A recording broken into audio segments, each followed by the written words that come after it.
Hi friends, welcome to smart way YouTube channel. இன்னைக்கு நம்ம தினமும் பயன்படுத்தக்கூடிய 25 இங்கிலீஷ் வாக்கியங்களை தான் பார்க்க போகிறோம். கான்வர்சேஷனுக்கு ப்ராக்டிஸ் தான் ரொம்பவே முக்கியம். அதனால் நான் தமிழ் சென்டென்ஸ் சொல்லி அதுக்கான இங்கிலீஷ் சென்டென்ஸையும் சொல்லுவேன். என் கூடவே சேர்ந்து ப்ராக்டிஸ் பண்ணுங்கள். வீடியோ பிடிச்சிருந்தா சப்ஸ்கிரைப் பண்ணுங்கள், உங்கள் ஃபீட்பேக்கை கமெண்ட் பண்ணுங்கள். இந்த வீடியோக்கு ஒரு லைக் பண்ணிக்கோங்க. வாங்க வீடியோக்குள்ளே போகலாம். சொல்கிறது ஈஸி, அதுக்கு இங்கிலீஷில் எப்படி சொல்லுவீங்க? Easy to say. Easy to say. தண்ணிய மோந்து குடி. Scoop out the water and drink. Scoop out the water and drink. இந்த வீடியோவை உங்களால் முடிஞ்ச வரைக்கும் ஷேர் பண்ணுங்க ஸோ தட் அவங்களுக்கும் ரொம்பவே யூஸ்ஃபுல்லாக இருக்கும். இதை சட்டென செய், அதுக்கு இங்கிலீஷில் எப்படி சொல்லலாம்னு ட்ரை பண்ணுங்க. நான் இப்போ ஆன்சர் சொல்கிறேன். Do it in a jiffy. Do it in a jiffy. போகும்போது வாங்கிக்கோ. Get it while going. Get it while going. எத்தனை மணிக்கு, அதுக்கு இங்கிலீஷில் வாட் டைம் அப்படின்னு சொல்லலாம். What time. நான் சும்மா இருக்கேன், அதுக்கு இங்கிலீஷில் ஐ ஆம் ஐடில். ஐ ஆம் ஐடில். எனக்கு எதுவும் வேண்டாம்.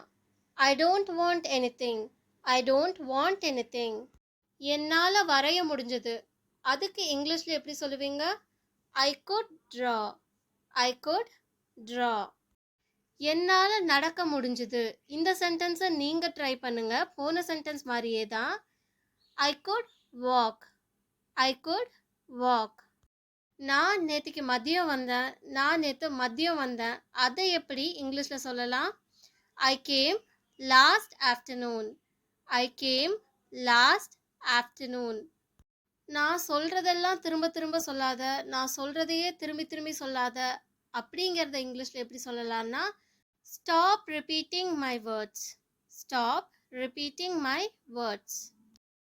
அவ மிகவும் சோம்பேறி. அவ ரொம்ப சோம்பேறின்னு சொல்கிறோம்ல, அதை இங்கிலீஷில் எப்படி சொல்லலாம் அப்படின்னா she is the laziest. She is the laziest. என்னை பின்பற்றுவதை நிறுத்துங்கள். நான் பண்ணுறதையே பண்ணுறதை நிப்பாட்டு அப்படின்னு சொல்கிறோம்ல, அதை எப்படி சொல்லலாம்? Stop imitating me. Stop imitating me. ஏன் என்னை வெச்ச கண்ணு வாங்காமல் பார்க்குற அப்படின்னு கேட்போம்ல, அதுக்கு why can't you take your eyes off me, இல்லாட்டி why are you gazing at me intently.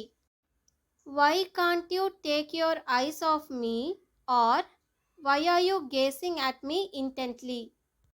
எதையும் நேரில் பேசுங்கள். எதாக இருந்தாலும் நேருக்கு நேர் பேசு அப்படிங்கிறத இங்கிலீஷில் எப்படி சொல்லணும்? Talk about anything face to face.